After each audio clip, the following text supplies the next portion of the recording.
La Lune. Quand tu lèves les yeux vers le ciel, elle est là. Parfois pleine, parfois cachée, mais toujours présente, toujours fidèle. Tu la vois comme un simple astre, une belle lumière suspendue au-dessus de ta tête. Pourtant, ce que tu regardes n'est pas juste un spectacle cosmique. C'est un pilier invisible de ta propre existence. Un gardien silencieux qui chaque nuit veille sur toi. Et ce qu'on va explorer maintenant, c'est à quel point cette lune t'est vitale. Pas poétiquement, mais concrètement, scientifiquement, profondément.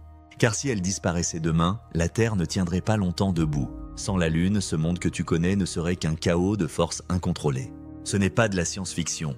C'est de la physique, de l'astronomie, de la biologie. C'est notre réalité. Mais avant d'entrer dans le cœur de cette histoire, prends une seconde. Si tu aimes comprendre le monde différemment, si tu veux soutenir ce projet, pense à t'abonner. Juste un clic, et merci à toi. Commençons par la base. La Lune stabilise la Terre. Littéralement. Imagine une toupie en train de tourner. Sans rien pour la maintenir, elle commence à vaciller, à trembler, à perdre l'équilibre. C'est ce que ferait la Terre sans la Lune. Notre planète est inclinée sur un axe, environ 23 degrés. Cette inclinaison est ce qui crée les saisons. Mais cette inclinaison peut bouger. Et sans la Lune, elle pourrait varier énormément, basculer même jusqu'à 90 degrés. Imagine un jour où les pôles seraient face au soleil, où les tropiques gèleraient. Cette instabilité climatique rendrait la vie presque impossible.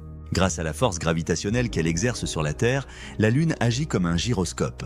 Elle maintient l'axe de rotation stable. Ce simple effet mécanique est une des raisons majeures pour lesquelles le climat de la Terre est resté relativement tempéré pendant des millions d'années. Et ce climat stable a permis à la vie d'émerger, puis de se développer. Mais ce n'est que le début. La Lune crée les marées. Tu le sais sûrement déjà. Mais as-tu idée de l'importance réelle de ce phénomène? Les marées brassent les océans. Elles nettoient les zones côtières. Elles transportent des nutriments. Elles guident la migration de nombreux animaux marins. Elles influencent la reproduction, la chasse, le sommeil. Sans marée, c'est tout l'équilibre de l'océan qui serait perturbé. Les algues qui produisent une partie de l'oxygène que tu respires, leur activité serait bouleversée. Les chaînes alimentaires entières seraient menacées. Certaines espèces dépendent directement du cycle lunaire. Par exemple, des coraux dans certaines régions du monde relâchent leurs gamètes au même moment, en synchronisation parfaite avec la pleine lune. Des crabes, des poissons, des tortues marines planifient leur cycle de vie sur cette base. La Lune est une horloge biologique pour l'océan. Retirez-la et tu détruis ce calendrier naturel. Et ce que la plupart des gens ignorent, c'est que la Lune ralentit la Terre. À chaque seconde, elle agit comme un frein. Il y a des milliards d'années, une journée sur Terre ne durait que 6 heures.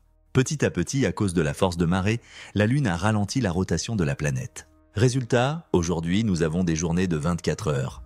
Et ça continue, lentement, de quelques millisecondes par siècle. Ce ralentissement est invisible, mais constant. Et il influence notre rythme biologique, notre sommeil, notre manière de vivre. Tu penses que c'est abstrait? Regarde autour de toi. Toute ta vie est calée sur ce rythme.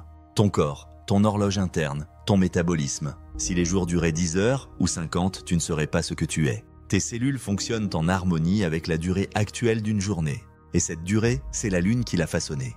Et puis il y a les impacts. Tu vois la surface de la Lune? Tous ces cratères, ce sont des cicatrices, des preuves. Elle a encaissé les coups. Pendant des milliards d'années, des météorites, des fragments cosmiques ont foncé vers la Terre. Et certains se sont écrasés sur la Lune. Elle n'est pas un bouclier parfait, non. Mais elle a, à maintes reprises, reçu à notre place. Sa masse, sa proximité, son inertie font d'elle un écran naturel. Elle ne protège pas tout, mais elle amortit. Elle ralentit. Elle dévie. Imagine les dégâts si tous ces objets étaient venus frapper la Terre. Certains d'entre eux étaient assez gros pour provoquer des extinctions massives. Pour changer le climat en quelques jours. Pour faire disparaître des continents sous les cendres. La Lune ne les a pas tous arrêtés. Mais elle en a détourné. Elle en a absorbé. Et rien que ça suffit à la considérer comme un élément vital de notre survie. Tu peux voir la Lune comme un gardien sans voix. Elle ne prévient pas. Elle ne réagit pas. Elle est juste là. Et sa présence a conditionné tout ce que tu connais. Le ciel, la mer, le climat, la vie. Mais il y a une autre fonction, plus mystérieuse encore. Celle de déclencheur. Il est possible que la vie ne soit pas seulement compatible avec la Lune, mais qu'elle existe grâce à elle. Imagine les débuts de la Terre. Un chaos brûlant, des océans de lave, des tempêtes sans fin. Et au-dessus de tout ça, la Lune. Déjà là, plus proche qu'aujourd'hui, énorme dans le ciel et bien plus influente. Les marées étaient géantes, plus puissantes qu'on ne peut l'imaginer. Ce mouvement incessant entre l'eau et la roche, entre l'océan et la chaleur volcanique, a probablement permis à des molécules complexes de se former. Et certaines de ces molécules, un jour, ont formé les premières briques de la vie. Ce n'est pas une théorie folle. C'est une hypothèse solide, soutenue par des chercheurs en biologie et en géochimie. La Lune n'a pas seulement permis à la vie de s'adapter, elle a peut-être permis à la vie de commencer. Et ce lien ancien continue aujourd'hui.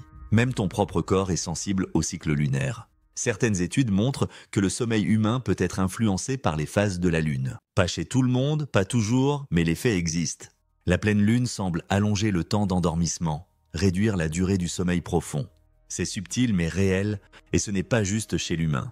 De nombreuses espèces synchronisent leur comportement avec la lumière lunaire. Les oiseaux migrateurs, les insectes, les poissons. Certains utilisent même la polarisation de la lumière lunaire pour s'orienter. Oui, la Lune émet une lumière si régulière qu'elle sert de boussole à des espèces entières. En réalité, la Lune est bien plus qu'un objet céleste. Elle est intégrée dans notre biologie. Elle est inscrite dans notre culture. Elle est liée à notre histoire, depuis toujours. Et son influence, aussi invisible soit-elle parfois, est profonde, vitale, omniprésente. Mais ce que peu de gens savent, c'est que la Lune s'éloigne. Lentement, très lentement, de quelques centimètres par an. Ce qui signifie qu'un jour, les marées seront différentes. Les éclipses ne seront plus totales. Et l'équilibre que nous connaissons pourrait s'altérer. Pas demain, pas dans 1000 ans. Mais un jour, cette lente dérive est comme un rappel. Rien n'est figé. Même ce qu'on croit éternel comme la Lune évolue. Et pourtant, elle reste là, chaque nuit, à regarder, à maintenir l'ordre silencieusement, inlassablement. Tu vis sur une planète qui tient debout parce qu'un astre gris flotte autour d'elle.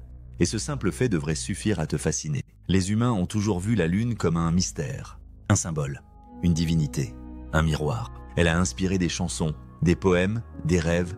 Mais au fond, au-delà du romantisme, elle est une clé, une force invisible qui relie les marées, les saisons, le temps. Elle donne un rythme au vivant. Et ce rythme est si ancien qu'il est inscrit dans notre ADN. La Lune influence aussi les cycles reproductifs de certaines espèces animales. Chez les poissons, chez les amphibiens, chez certains oiseaux. Et même dans certaines sociétés humaines anciennes, les calendriers lunaires guidaient les récoltes, les fêtes, les migrations. Tout était calé sur elle. Et ce n'est pas un hasard si les mots lunaire et mensuel ont la même racine. La durée moyenne d'un cycle lunaire est proche de celle du cycle menstruel humain. Hasard ou coïncidence profonde? Personne ne peut l'affirmer. Mais cette synchronicité en dit long sur notre lien avec cet astre. Même technologiquement, la Lune a été notre premier objectif spatial. Elle a marqué le début de l'exploration humaine hors de notre monde. Et elle continue d'être une cible, une base, un espoir. Si un jour nous devons quitter la Terre, la Lune pourrait bien être notre première escale, notre premier refuge, notre premier pas vers les étoiles. Mais avant d'aller plus loin, il faut continuer de la comprendre, de l'écouter, de l'observer. Chaque nuit, elle traverse le ciel. Parfois discrète, parfois éclatante. Elle éclaire les océans, les montagnes, les visages. Elle est la même pour tous. Elle n'a pas de frontières, pas de langue. Elle unit les générations. Elle rassure les enfants. Elle intrigue les rêveurs. Et elle fascine les scientifiques. Et au cœur de tout ça, une réalité simple. La Terre serait une planète différente sans la Lune. Peut-être inhabitable, peut-être vide, peut-être morte. Ce satellite que l'on prend pour acquis est en réalité un élément fondamental de l'équation de la vie. Alors lève les yeux.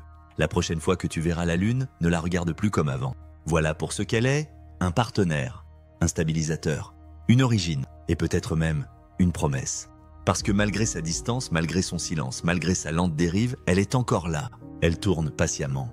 Et tant qu'elle tournera, la Terre tournera juste. Le climat restera respirable. Les mers continueront leur va-et-vient. Les jours resteront mesurés. Et la vie peut-être continuera à évoluer sous son regard. Ce n'est pas de la poésie, c'est de la science. Mais c'est aussi un peu des deux. Merci à toi. À bientôt.